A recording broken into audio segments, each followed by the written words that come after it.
Is this thing working? Yep. Kira, like he said, I'm Gareth Bester, Principal Engineer at Kobo.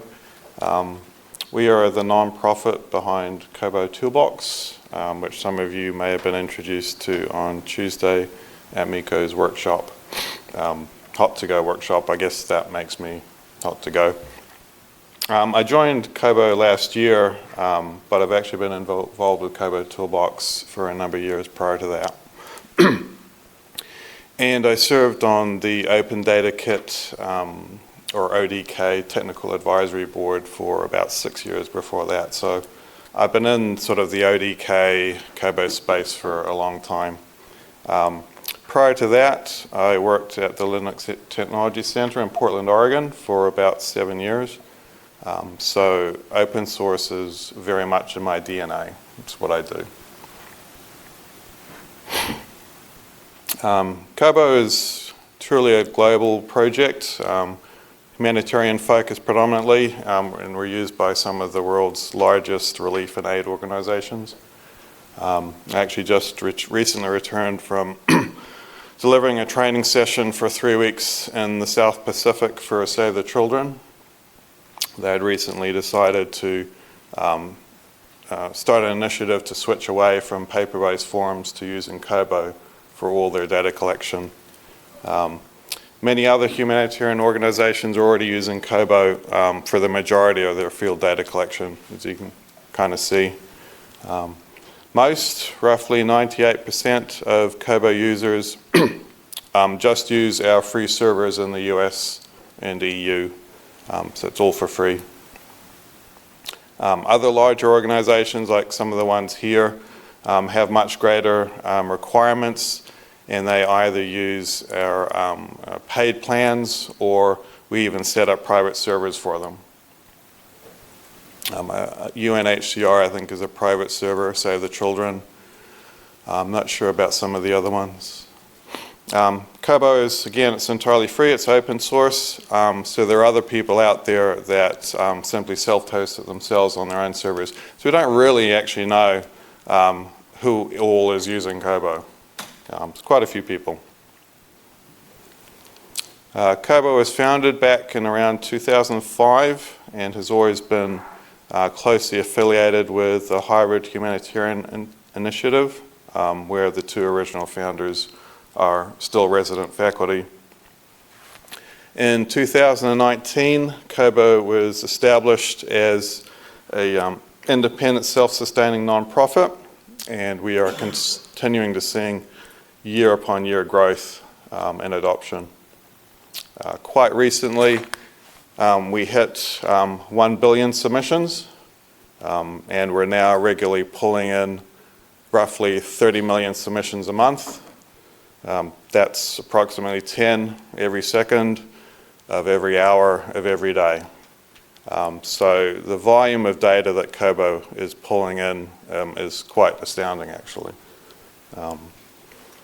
I'm curious, how many of you here have used either Kobo or ODK in the past? A few people? Okay. Nice to see. Hopefully a few more of you that number will go up after this. So that's sort of the 2-minute sales pitch. Kobo endeavors to provide a full stack of features to accommodate most of the data workflows that at least humanitarian organizations encounter, although certainly not all. We're not geo-focused specifically. In addition to powerful data collection tools like Kobo Collect and Keto, we also provide tools for creating forms, including an XLS form builder UI, and doing some basic data analysis and reporting. Although if you really want to get serious about that sort of stuff, you would probably use dedicated tools like Power BI and R. This is more just giving you the ability to do something. We have APIs for everything, so you can integrate these external tools with Kobo pretty easily. In addition to data processing pipeline, Kobo provides extensive project management capabilities with the ability to share forms and data across teams, assign roles and permissions, and linking projects together to share forms and data. So again, we're trying to provide a full suite of humanitarian tools. Kobo is used globally, so we support roughly 30 different languages in both the web front end and on the mobile devices. We also provide an automated transcription service for translating audio responses into text. Again, that all's out of the box. And if you're on our free servers, it's free. One of the most important features, I think, of Kobo is not only that it's open source, but it's also based on open standards. So your investment, especially when it comes to your forms and your submission data, doesn't get locked into a proprietary framework. Kobo is actually part of the broader Open Data Kit ecosystem, which consists of many other offerings from the likes of GetODK, ONA, OpenClinica, ComCare, and SurveyCTO, and a few others. All of us target slightly different niches in the public good space, but we're all built around the same common set of standards. So anything you do in Kobo can be readily used in these other tools. In fact, Esri's closed source proprietary Survey 123 is actually based on XLS forms and Enketo even.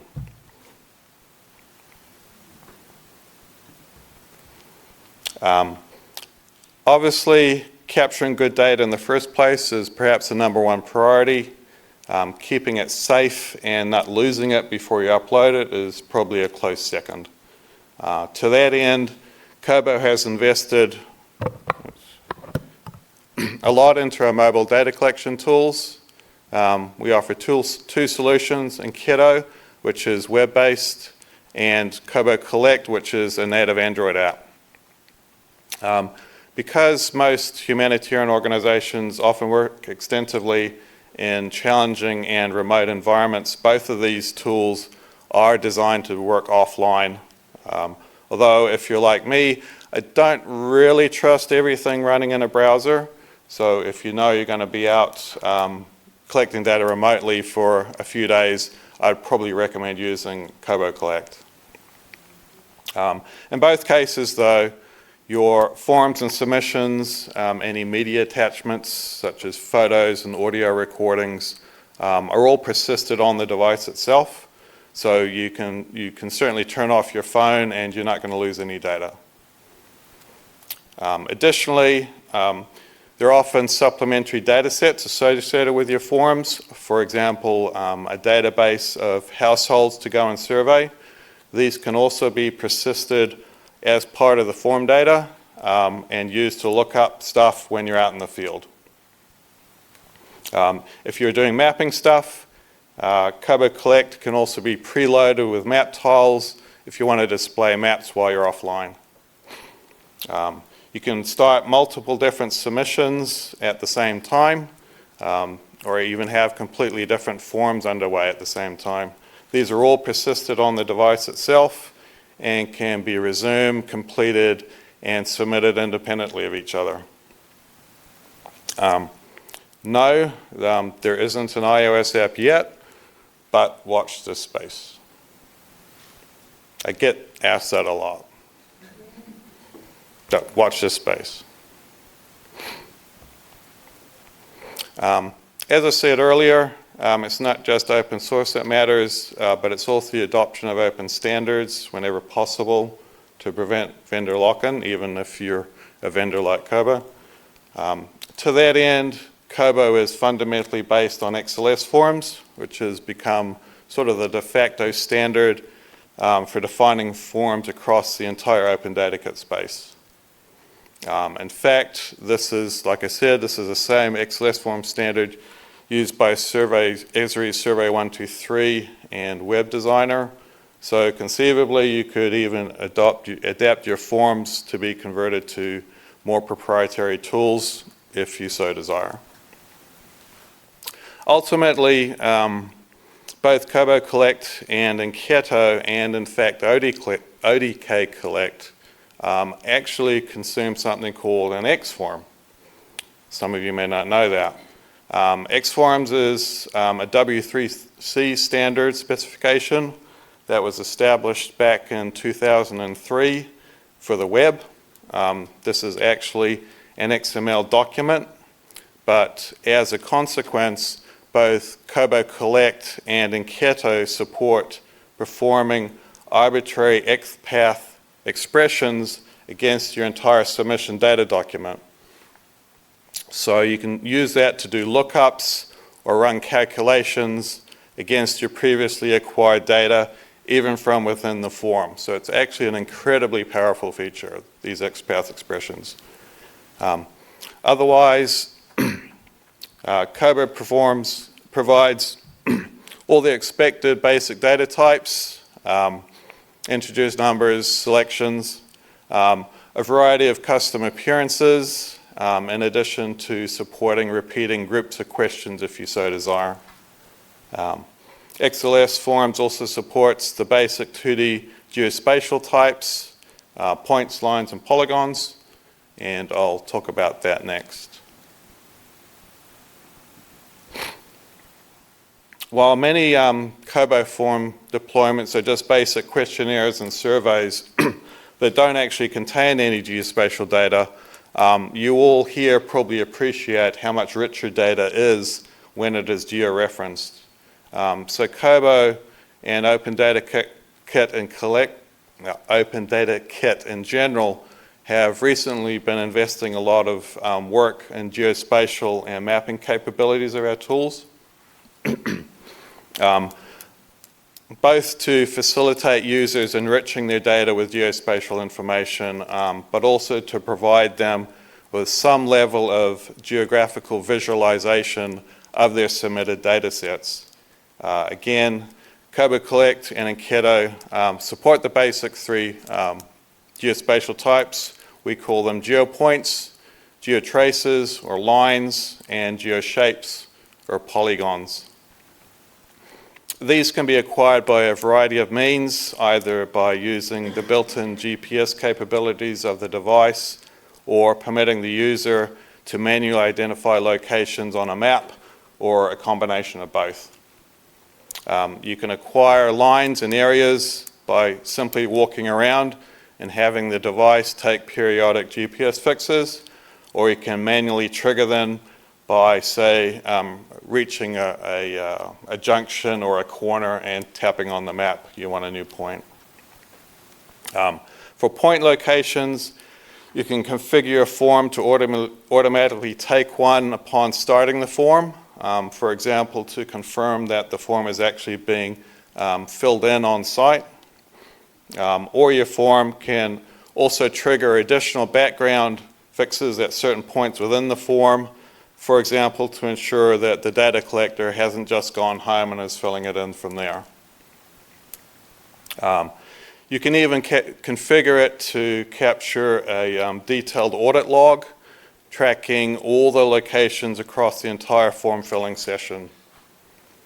There are also a few useful geo-related functions available to dynamically calculate measurements even when you're out in the field.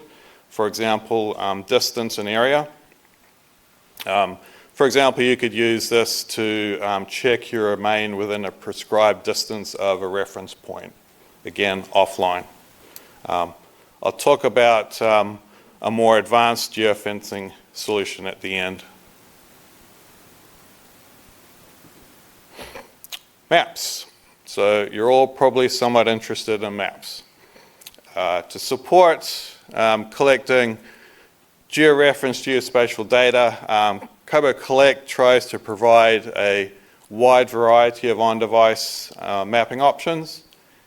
This includes multiple different available base maps when you are online, such as Google Maps, OpenStreetMaps, USGS, and others.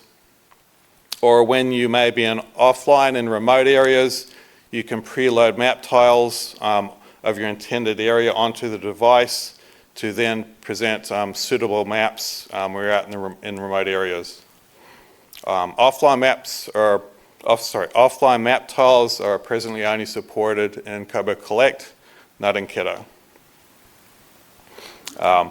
Maps can also be presented in your forms to make a selection, displaying various geospatial features. It's the one on the far left, points, lines, and shapes, all on the same map, from which the user can then select something.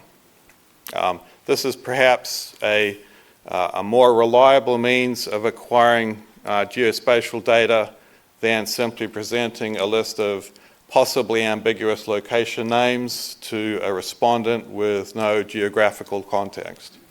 For example, what school did your child attend? Show them on the map and they can pick.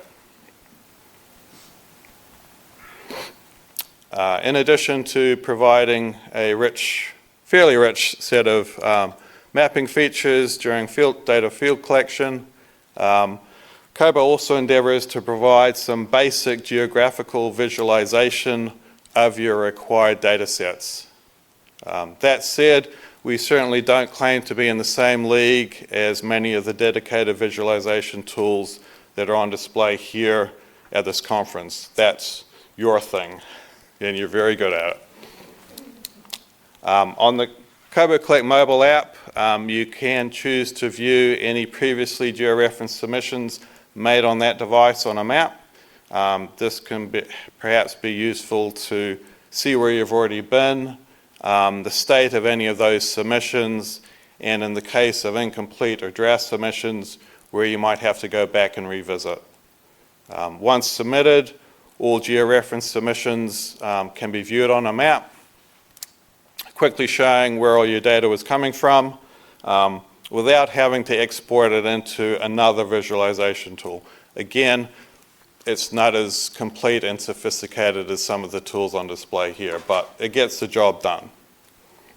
You can then switch between different base maps or disaggregate the submissions based on a specific field, or bring up an individual submission and edit it.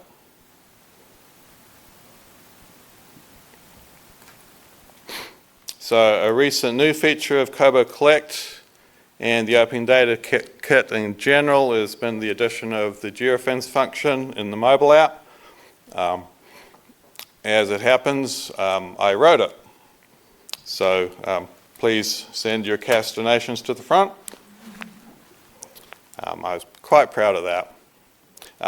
Geofencing has actually been a long-standing request from Kobo users, especially to ensure forms are being filled in correctly on site.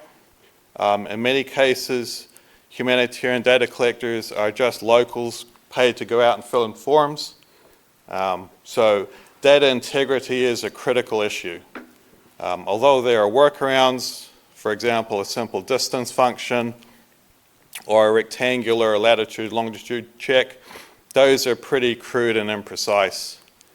The geofence function actually implements a point and polygon geometry calculation to geometrically determine if a point is inside or outside of a non-self-intersecting polygon. I'm happy to describe that later in more detail if anybody wants to revisit their high school geometry. This is implemented as an XPath function, so it can actually be used in any calculation in your form for any purpose, not just for location checking. For example, you could use it to filter and show supplementary data depending on your current region. The geofence is not yet available for the Enquete web client, but we're working on it.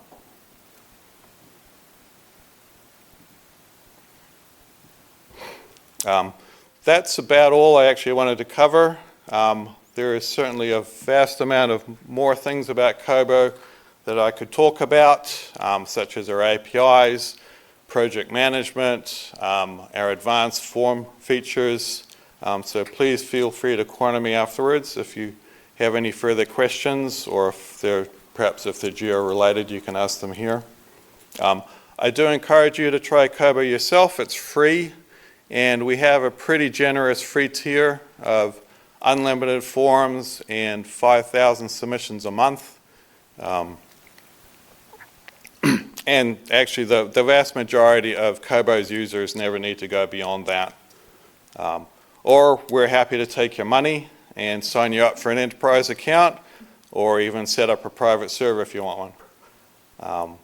Or because it's open source, you can install it yourself and run it on your own hardware.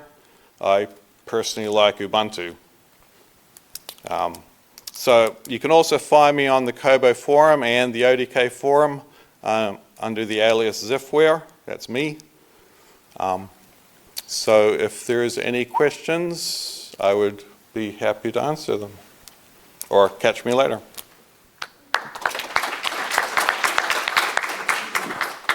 Thank you, Garrett. Sure. Do we have any questions from the room? Do you have any integration or collaboration with disaster relief projects like Ushahidi or Sahana? Yeah, we do have a few people using Red Cross, I think, uses. You probably are familiar with some of those too. Yeah, there are a bunch of disaster relief places that use this. I think we had a big deployment beginning of last year, or was it this year, the big earthquake in Myanmar. There was a lot with it. We actually have I think it might have actually been that data set that was shown, that was the going out and looking at all the buildings that had got damaged, collecting the data, taking photos. That was all done with Kobo. So yeah, there's a bunch of disaster relief places that use it. Yeah. Any other question? Thanks for that. Have you got any field worker management sort of functionality in there? So say if you've got hundreds of assets and you've got a team of surveyors and you want to kind of assign which assets surveyors are going to go out and capture and survey? Yeah, you would probably be assigning individuals to regions. Yeah, there's tools that you could use for that. They're not specifically geospatially done in Kobo, but if you set up the forms and the data the right way, you could probably do it, yeah. I guess as a regular Kobo user myself, I think one of the things that's really strong for me is the offline capabilities, and so it's not really set up for that kind of push notification for tasking, because it's assumed that you'll be offline most of the time when you're data collecting. Anyone else?